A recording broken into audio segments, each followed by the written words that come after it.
BSTC 2025, PTT 2025 दोनों में form start हो चुके हैं। ठीक है, दोनों के फॉर्म स्टार्ट हो चुके हैं, बीएसटीसी के कुछ दिनों में हो जाएंगे। और एग्ज़ाम डेट की अगर बात करें तो बीएसटीसी एग्ज़ाम मई जून में हो जाएंगे, उसी के आसपास आप पीटीटी का भी लगा लो। तो वो एग्ज़ाम डेट रहेगी। 3 महीने का लगभग टाइम है, जो कि बिल्कुल कम नहीं है, 3 महीने काफ़ी होते हैं। अब एक और बात आती है कि आपको दोनों में से करना क्या चाहिए, बीएसटीसी या पीटीटी।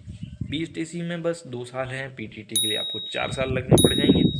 और लेकिन एक बात, अगर आपकी बीए कंप्लीट हो रही है या फिर 1-2 साल में हो जाएगी तो आप बीटीटी कर सकते हो, क्योंकि उसमें फिर आप आगे चल के दोनों लेवल के एग्ज़ाम फॉर्म भर सकते हो, यानी रीट लेवल 1 और लेवल 2 दोनों के फॉर्म भर सकते हो। लेकिन अगर आप 12th से आए ही हो अभी तो बीएसटीसी ज़्यादा बेहतर रहता है, भीड़ भी कम है उसमें। कोचिंग आपको ऑफलाइन करनी चाहिए, ऑनलाइन करनी चाहिए, या फिर आपको किताबों से पढ़ के निकाल देना चाहिए। अब इसमें ऐसा है कि अगर आपने अभी तक कॉम्पिटिटिव एग्जाम की तैयारी नहीं की है तो फिर आपको ऑफलाइन कोचिंग ही करनी चाहिए, विदाउट एनी डाउट। कोई भी शक शुबा इसमें नहीं है कि आपको ऑफलाइन कोचिंग करनी चाहिए अगर आप सिर्फ 12th से निकल के आ रहे हो। इसमें कुछ चीज़ें ऐसी हो जाती हैं जो आपको मदद देंगी, जैसे कि ऑफलाइन कोचिंग में कुछ आपसे भी अनुभवी अभ्यर्थी आपको मिल जाएंगे, टीचर्स भी कुछ सहायता कर देंगे, तो इन्वायरमेंट बना रहता है। ऑफलाइन कोचिंग पे टेस्ट दोगे तो टाइम मैनेजमेंट और भी अच्छा हो जाएगा वहाँ पे, है ना, दोस्तों के साथ बैठ के टाइम पेपर देना।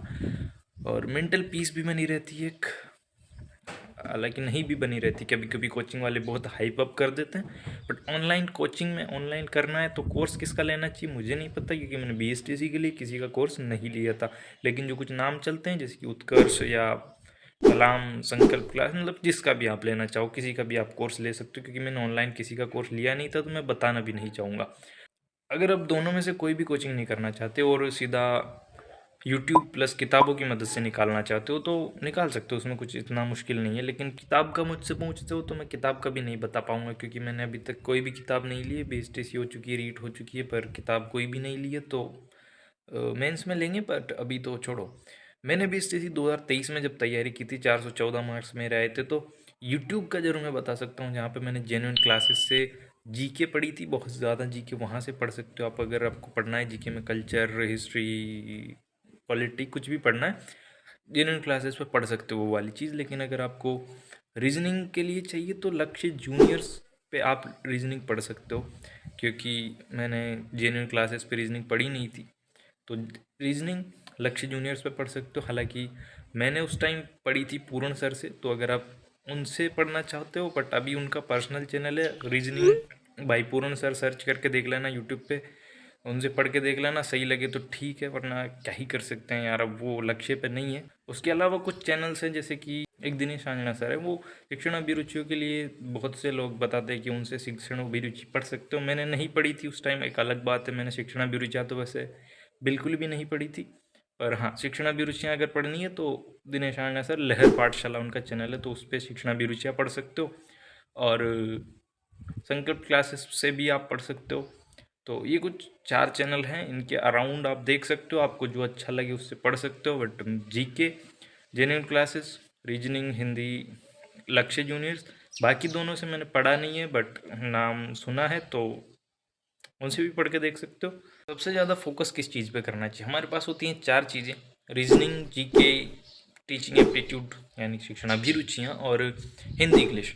हिंदी इंग्लिश में 20 क्वेश्चन हिंदी के, 30 क्वेश्चन इंग्लिश के, या 20 हिंदी के 30 जो भी है, बट हिंदी इंग्लिश मिला के 50 क्वेश्चन आते हैं। इसके लिए आप रीजनिंग पे सबसे ज़्यादा फोकस कर सकते हो। रीजनिंग पे क्यों फोकस कर सकते हो, लाइक क्योंकि अगर आपने सब सारे कॉन्सेप्ट रीजनिंग के समझ लिए और सब कॉन्सेप्ट से आप क्वेश्चन कर पा रहे हो, तो वहाँ पे आप 45+ क्वेश्चन आराम से कर सकते हो। लेकिन जीके में ऐसा नहीं है, जीके बहुत सारा है। तो हो सकता है आपने हिस्ट्री बहुत ज़्यादा पढ़ी हो, हिस्ट्री आपने बहुत ज़्यादा याद की हो, लेकिन वहाँ पे हिस्ट्री से 1-2 क्वेश्चन ही आए, तो उसकी कोई गारंटी नहीं होती। हो सकता है आपने कल्चर बहुत पढ़ी हो लेकिन उससे बहुत कम क्वेश्चन आए, पॉलिटी बहुत ज़्यादा पढ़ी हो बट उससे बहुत क्वेश्चन कम आए।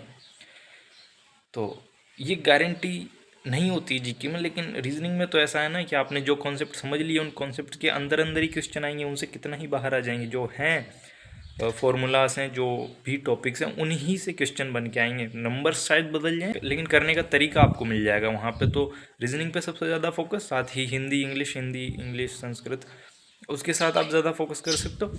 जीके का ऐसा है ना कि जीके को जितना रट सकते हो, जितना रट सकते हो भाई, जितने क्वेश्चन देख सकते हो उतने देख सकते हो, जितने ज़्यादा याद हो जाएंगे उतना बहुत अच्छी बात है, जितने याद नहीं होते हैं तो फिर क्या ही कर सकते हैं। बट हाँ, जीके ज़्यादा पढ़ोगे तो ही ज़्यादा चांस है। जीके में ऐसा नहीं है कि आप कुछ टॉपिक्स कवर करके भी पार पढ़ा लो, हो सकता है जो टॉपिक आप कवर करो उससे क्वेश्चन आए ही ना, बट ये भी हो सकता है लकी आप निकलो कि जो पढ़ो उसी से आ जाए, जैसे कि मेरे साथ हुआ था 20 2023 में। तो सबसे ज़्यादा फोकस रीजनिंग, उसके बाद हिंदी इंग्लिश, उसके बाद शिक्षण अभिरुचियाँ, और फिर जीके जितना ज़्यादा पढ़ सकते हो उतना ज़्यादा आप पढ़ सकते हो। अगर आप ऑफलाइन कोचिंग लगाते हो तो उसमें क्या है कि ऑफलाइन कोचिंग में जो पढ़ाया गया है उस दिन क्लास में, उसके ऑब्जेक्टिव क्वेश्चन आप घर पे आके यूट्यूब से कर सकते हो। ऑनलाइन कोचिंग में ऐसा नहीं कि आप ऑनलाइन भी फ़ोन ही पे पढ़ रहे हो और फिर यूट्यूब पे, तो वो पता नहीं क्यों मुझे ऑकवर्ड सा लगता है कि फ़ोन पे ही पढ़ रहे हैं फिर फ़ोन पे पढ़ रहे हैं, तो इतना ज़्यादा फ़ोन पे पढ़ना भी मन को अच्छा नहीं लगता। तो मन को भी अच्छा लगना चाहिए और रिलैक्स होकर पढ़ना। बीएसटी से कोई इतनी बड़ी बात नहीं है। लास्ट ईयर जरूर से वीएमओ ने ऐसा पेपर बनाया था, कट ऑफ बहुत हाई गई थी, बट अगर अच्छी तैयारी करते हो तो उस कट ऑफ को भी क्लियर कर लोगे, इसमें कुछ इतनी बड़ी बात नहीं है। बट मुझे जहाँ तक लगता है इस बार कट ऑफ कम जाएगी, क्योंकि पहली बार पेपर बनाया था वीएमओ ने तो थोड़ा हाई लेवल जो सेट हो रखे थे उससे बहुत लो लेवल का पेपर बना दिया था, तो एकदम कट ऑफ बहुत ज़्यादा बढ़ गई थी। क्योंकि 2023 में जहाँ पे 370 वालों के भी नंबर आ गए थे चॉइस में, तो 400 नंबर वालों को भी कभी कभी कॉलेज नहीं मिला है कुछ कैटेगरीज में। पर इस साल शायद कट ऑफ कम हो जाए, 10-5 नंबर कितने भी हों उसको टारगेट रख के चलो कि 420 प्लस नंबर लेके आए ही सही, कोई सी भी कैटेगरी से हो, और आ ही जाएंगे। मॉडल टेस्ट पेपर करो, ज़्यादा से ज़्यादा करो। 2024 वाला जो पेपर है उसका ठीक से एनालिसिस करना, क्योंकि वीएमओयू ने बनाए थे, बाकी के जो हैं वो बीकानेर यूनिवर्सिटी ने बनाए थे, तो यूनिवर्सिटी चेंज हुए जैसे पुराने पेपर्स की एक अलग बात है। बट हाँ, 2024 वाला पेपर उसको अच्छे से एनालाइज कर सकते हो, क्योंकि वो भी कोटा ने बनाया था, यह भी कोटा बनाने वाली है। ठीक है, तो तैयारियां चालू कर दो, फॉर्म आ जाएंगे, फॉर्म जल्दी भरा देना ताकि एग्ज़ाम सेंटर पास में मिल जाए। और क्या ही है, बस मैं चलता हूँ।